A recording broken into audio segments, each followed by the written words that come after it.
Hello दोस्तों, नमस्कार। मैं हूं विनीत कुमार और आप देख रहे हैं हमारे यूट्यूब चैनल दृष्टि मैप अड्डा। दोस्तों, आज हम फिर उपस्थित हैं एक नए वीडियो के साथ और इस वीडियो में हम चर्चा करेंगे आज ब्रह्मपुत्र नदी तंत्र। इससे पहले की वीडियो में हमने गंगा नदी तंत्र के विषय में बात किया था। अब इस वीडियो में हम बात करेंगे ब्रह्मपुत्र नदी तंत्र। ब्रह्मपुत्र नदी तंत्र की उत्पत्ति और इसकी कौन कौन सी सहायक नदियां हैं, इनके विषय में बात करते हैं। चलिए बिना लेट किए हुए इस वीडियो की शुरुआत करते हैं आज के सेशंस का। ब्रह्मपुत्र नदी, भारत में इस नदी को पुत्र की संज्ञा दी जाती है। यह पुत्र है ब्रह्मपुत्र। देखते हैं भारत में ब्रह्मपुत्र नदी की कुल लंबाई की बात करें तो 1346 किलोमीटर भारत में इसका क्षेत्र देखने को मिलता है। बाकी संपूर्ण लंबाई की बात करें, इसके टोटल उत्पत्ति से लेकर इंड तक, जब तक यह नदी बंगाल की खाड़ी में, यानी जो बांग्लादेश है, बंगाल की खाड़ी में जब तक यह नदी गिरती नहीं, डेल्टा नहीं बना लेती, तब तक पूरी दूरी की बात करें, इसके कुल लंबाई की बात करें तो 2900 किलोमीटर लंबी यह नदी है। 2900 किलोमीटर लंबी यह नदी है। इससे पहले हमने गंगा नदी तंत्र के विषय में बात किया था। गंगा नदी की लंबाई 2525 किलोमीटर हमने देखी थी। अब हम बात करेंगे यहाँ ब्रह्मपुत्र नदी तंत्र। ब्रह्मपुत्र नदी तंत्र, यहाँ पर एक झील है, मानसरोवर झील। मानसरोवर झील के और उत्तरी पूर्वी भाग में एक ग्लेशियर्स है, जिस ग्लेशियर्स का नाम है चेमयुंगडुंग। चेमयुंगडुंग ग्लेशियर्स, चेमयुंगडुंग ग्लेशियर से यह नदी सांगपो नाम से तिब्बती क्षेत्र में हिमालय क्षेत्र के पायलर्स बहती हुई, हिमालय की जो घाटियां हैं उसमें लगभग 1100 किलोमीटर उन घाटियों के समानांतर हिमालय क्षेत्र के, जो महान हिमालय का क्षेत्र है, उस महान हिमालय के क्षेत्र में यह नदी इसके समानांतर बहती हुई आगे बढ़ती है। यहाँ पर एक प्लेस है जिसका नाम है, एक पहाड़ी है, उसका नाम है नामचा बरवा। एक चोटी है, कौन सी? नामचा बरवा। नामचा बरवा चोटी से एक यू टर्न लेती है, यह घूमती है और कोरबा नामक गार्ज बनाती है। क्या? कोरबा लिखेंगे। कोरबा नामक गार्ज बनाती है और कोरबा नामक गार्ज बना के लगभग 5500 मीटर गहरे गार्ज का निर्माण करती है और यह नदी पुनः प्रवेश करती है अरुणाचल प्रदेश से भारत में। अरुणाचल प्रदेश से भारत में प्रवेश करती है। यह नदी जब भारत में प्रवेश करती है तो इस नदी का नाम होता है सियांग। क्या? सियांग। पुनः पहाड़ी भागों से जैसे यह नदी नीचे थोड़े से मैदानी भागों में आती है तो इसके ऊंचाई वाले भाग को हम क्या कहते हैं? ऊंचाई वाले भाग पर इस नदी को ही, सियांग के बाद हम इस नदी को जो निम्न भाग है वहां दिहांग कहेंगे। दिहांग के बाद यह नदी आगे बढ़ती है। यह नदी आगे बढ़ती है और आगे बढ़ने के बाद इसकी एक महत्वपूर्ण सहायक नदी दिबांग नदी। कौन सी? दिबांग नदी। और यह दिबांग नदी आकर पूरब से इसमें मिल जाती है। पुनः यह नदी ब्रह्मपुत्र नदी आगे बढ़ती है। अभी इस नदी को दिबांग नाम से ही जानते हैं। आगे यह नदी इस एक और सहायक नदी इस नदी में आकर मिलती है। उस नदी का नाम है लोहित नदी। लोहित नदी आकर मिलती है और लोहित और दिबांग, ये दोनों नदियां सदिया एक क्षेत्र है। सदिया, असम के सदिया तक, असम में सदिया प्लेस है। उसके बाद यहां से इस नदी का नाम पड़ता है ब्रह्मपुत्र। क्या? ब्रह्मपुत्र। इससे पहले कहीं भी ब्रह्मपुत्र का नाम उल्लेख नहीं मिलता। जब यह नदी असम में प्रवेश करती है तो वहीं से इसका नाम पड़ता है ब्रह्मपुत्र। और ब्रह्मपुत्र नदी आगे बढ़ती है, इसकी अनेक सहायक नदियां इसमें मिलती हैं। इसकी अनेक सहायक नदियां इसमें मिलती हैं। चलिए बात करते हैं इसके दाएं से मिलने वाली, इसके दाहिने साइड से मिलने वाली नदियों के विषय में बात करते हैं। फिर बात करेंगे बाएं से मिलने वाली नदियों। तो देखते हैं दाएं से कौन कौन सी नदियां इसमें मिलती हैं। दाएं से जो नदियां अभी हमने देखा कि ब्रह्मपुत्रा में ये कौन सी नदी, सियांग ब्रह्मपुत्रा को कहा गया, दिहांग कहा गया, दिवांग और लोहित इसकी दो सहायक नदियां आकर मिली। अब इसके बाद एक नदी है जिसका नाम है रंगा नदी। कौन सी नदी? रंगा नदी। और रंगा नदी भी आकर ब्रह्मपुत्रा में मिलती है। रंगा नदी भी आकर ब्रह्मपुत्रा में मिलती है। फिर इसके बाद इसकी एक सहायक नदी, उसका नाम है, देखते हैं, इसका नाम है सुबनसिरी। क्या? सुबनसिरी। देखते हैं यहां पर सुबनसिरी इसकी एक अन्य सहायक नदी ब्रह्मपुत्रा में आके मिलती है। ब्रह्मपुत्रा नदी में सुबनसिरी नदी दाएं साइड से आकर मिलती है। फिर आगे बढ़ते हैं तो हम देखते हैं कि इसकी एक अन्य सहायक नदी, जिस नदी का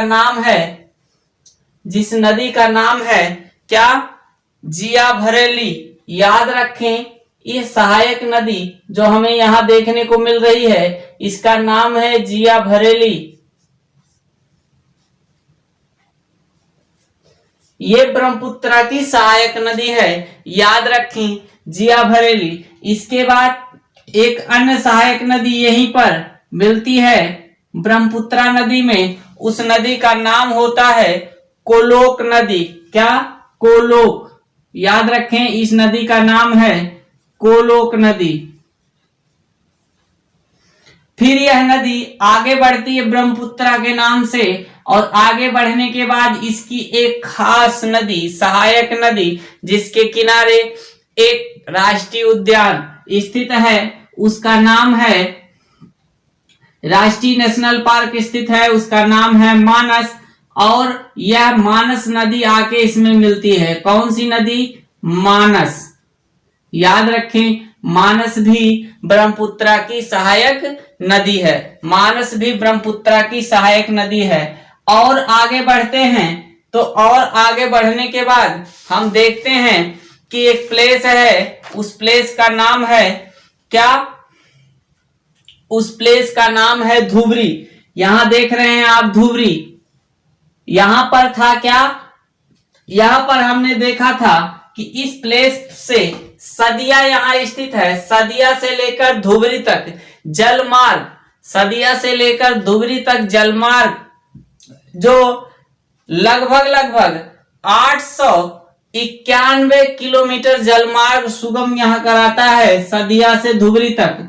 तो धुबरी के पास एक इसकी सहायक नदी और आके मिलती है, उसका नाम होता है संकोश। क्या? संकोश नदी। संकोश नदी। ठीक, और आगे चलते हैं तो सिक्किम में एक ग्लेशियर है, उस ग्लेशियर का नाम है जेमू ग्लेशियर। देखते चलें, जेमू ग्लेशियर। जेमू ग्लेशियर से एक इसकी अन्य सहायक नदी निकलती है जिसका नाम है तीस्ता। क्या? तीस्ता। तीस्ता नदी आके ब्रह्मपुत्रा नदी में मिलती है। फिर आगे यह ब्रह्मपुत्रा नदी, तीस्ता नदी जहां मिलती है, उसके आगे यह नदी बंगाल, पश्चिम बंगाल से होते हुए यह नदी आगे हम देखते हैं, यह नदी आगे बढ़ती है। और आगे बढ़ने के बाद बांग्लादेश में यह नदी बढ़ती है। बांग्लादेश में एक अन्य सहायक नदी उत्तर दिशा से ही आके मिलती है जिसका नाम होता है जमुना। क्या?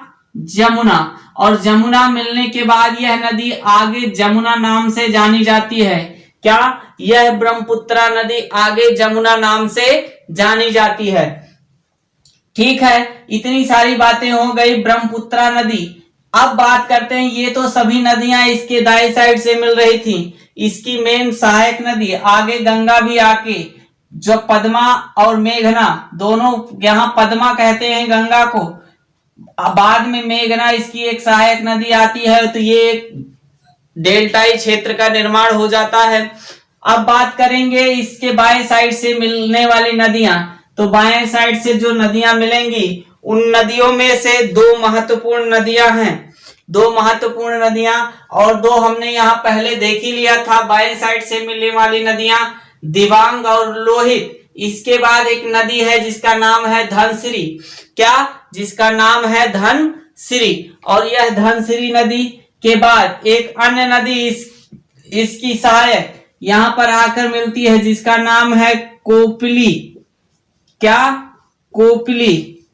कोपली नदी भी ब्रह्मपुत्रा की सहायक नदी है, कोपली नदी भी ब्रह्मपुत्रा की सहायक नदी है, तो आके मिलती है। फिर इसके बाद आगे नदी बढ़ती है और यह नदी में एक अन्य सहायक नदी आके मिलती है इसकी, जिसका नाम है मेघना। मेघना नदी की मूल नदी, मेघना की मूल नदी को बराकर, क्या, मेघना की मूल नदी को बराक नदी के नाम से जानते हैं। कौन सी नदी, देखिए बराक नदी।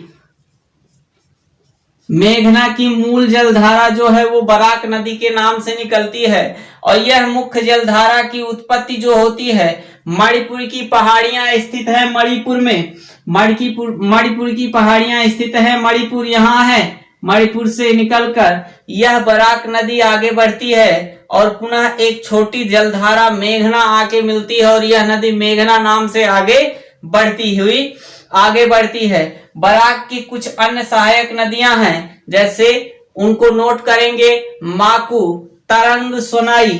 कौन कौन सी बराक की सहायक नदियां हैं, माकू, तरंग, सोनाई, ये बराक की सहायक नदियां हैं। इसके बाद यही बराक नदी आगे बांग्लादेश में प्रवेश करती है, और प्रवेश करने के बाद कहा, भैरव बाजार के निकट, बांग्लादेश में यह भैरव बाजार है, बांग्लादेश में भैरव बाजार के निकट इसी ब्रह्मपुत्रा नदी में मिलती है। और इसके बाद हम इस नदी को क्या कहते हैं, मेघना नदी। बीच में हमने इसका नाम रखा था। मेघना की मुख्य धारा का उद्भव इसी बराक नदी के नाम से होता है। तो आप समझ गए होंगे कि ये ब्रह्मपुत्रा नदी की कुल क्या है, ब्रह्मपुत्रा नदी चेमयुंगडुंग ग्लेशियर से निकलती है, आगे सांगपो नाम से होते हुए बहती हुई आगे यह